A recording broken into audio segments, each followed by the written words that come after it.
It is overtime here again at Old Favorite Friday, and we are continuing discussion about Samuel Smith's Winter Ale. This is a winter warmer, and Sam Smith, we have done a bunch of beers for Old Favorite Friday. It's one of my, I can't really say it's one of my favorite brews. It's not a brewery that I go to constantly because there's so many options, guys, let's be honest. But it's a beer I constantly go back to look at styles like Taddy Porter, like their Imperial Stout, some of the beers that we featured here on Old Favorite Friday, to look at standard bearers for the style and look at someone that does beer really, really well. Every beer, even some of the fruit beers, which are not like my favorite style, they do them extremely well. The chocolate porter or the chocolate stout, I can't remember what it is, just so well balanced and really a great example of the style. And we're here with this beer with their winter warmer. It's called Winter Ale.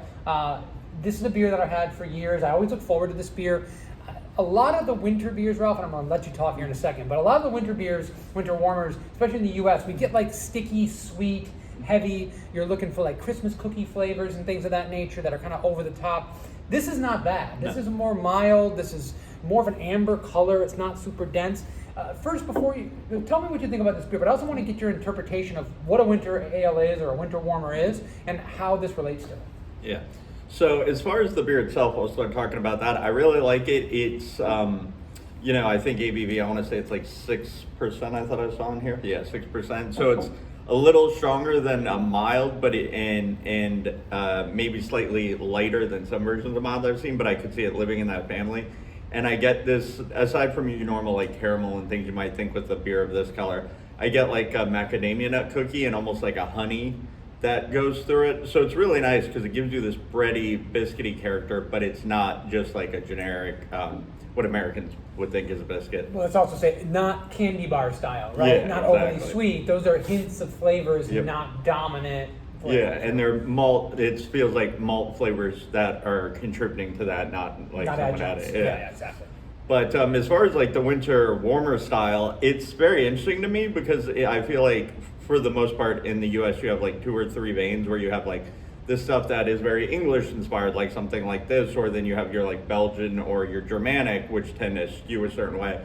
So it's kind of interesting the kind of breadth of winter beers we at least have in this country, because when you think of some of those Belgian or, we'll start with Belgian, we're a Belgian brewery, but you get that like spicy character, usually heavier in the way they're at least like usually 10 to 11% generally, and they're a lot darker. Whereas then when you get even some of the, I would say some of the American takes on some of these like English styles or the English styles, then they start to get a little lighter. Usually I've seen some that are still strong in this like 8% or so, but then they start to rely more on, I would say, malt character, and to me it can go into that barley wine-esque.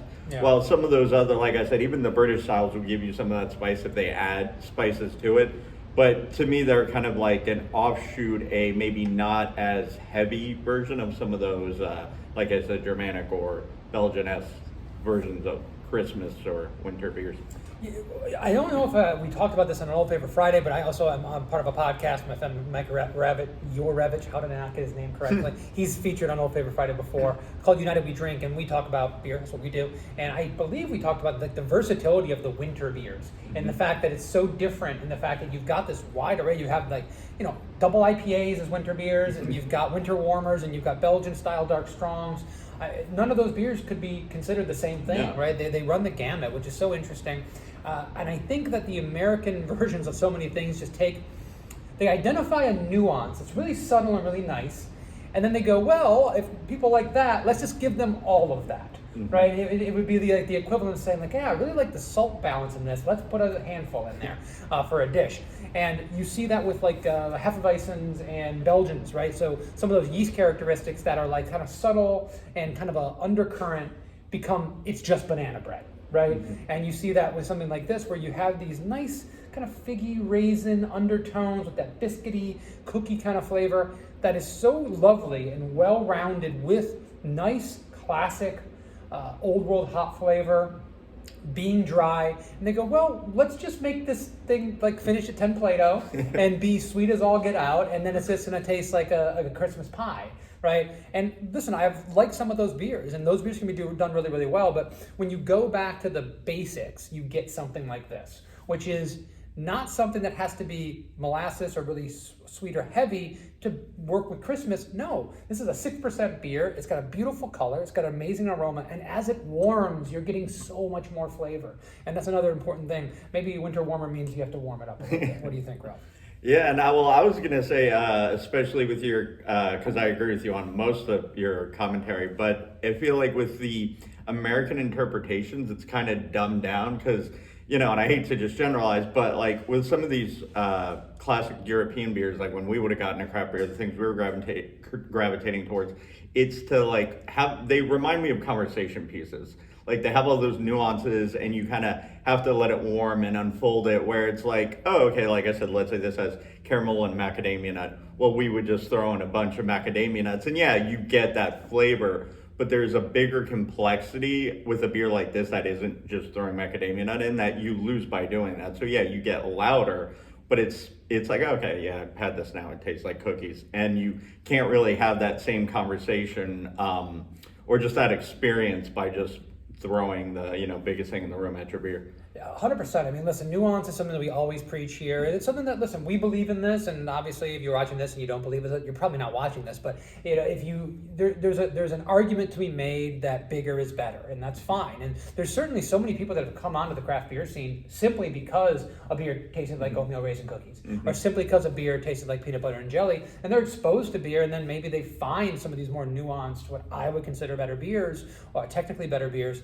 And that's wonderful too. So listen, there's room under the tent for all of that. But I love highlighting a beer like this because this is something that I so look forward to because of the flavor, because of the versatility of it, because of the fact that I could give this to someone who's maybe scared of darker colored beers and say, this is a 6% beer with nice hop flavor, good aroma, good complexity, and you can go back to it over the next 20, 30 minutes that it's open and warming, and someone can go, oh yeah, I am starting to get a bready thing there. What is that? My wife very often, I love it because I talk so much about the flavor profiles of beers and she'll say, yeah, I didn't get that. But every now and then she'll go, oh yeah, I'm really getting that one thing that you mentioned. And that's a really exciting deal when you can kind of experience a beer in that way where you're looking for something or you're letting it kind of linger in the background and you find it instead of just being like, yeah, that's banana bread.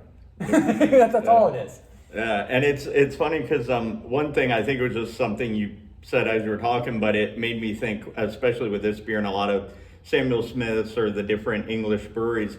The one thing I noticed, and like especially a beer like this, and I try not to harp on it because it's not like something that's meant to be center stage, but there's a certain like British hop character, like an earthy like tea character, and that's what being the hop guy and just the beers I kind of came up with. It's part of what makes me love some of these malty or British styles because you wouldn't think that hops have like a important role per se, but there's just a character that lends itself to the malt that you couldn't get without those traditional like East Kent Goldings or the Fuggles or those. Those are the two hops, by the way, that are mentioned here. So I don't know if Ralph read that. I just wanted to slip it in, but that's absolutely the right hops because Ralph is the hop guru.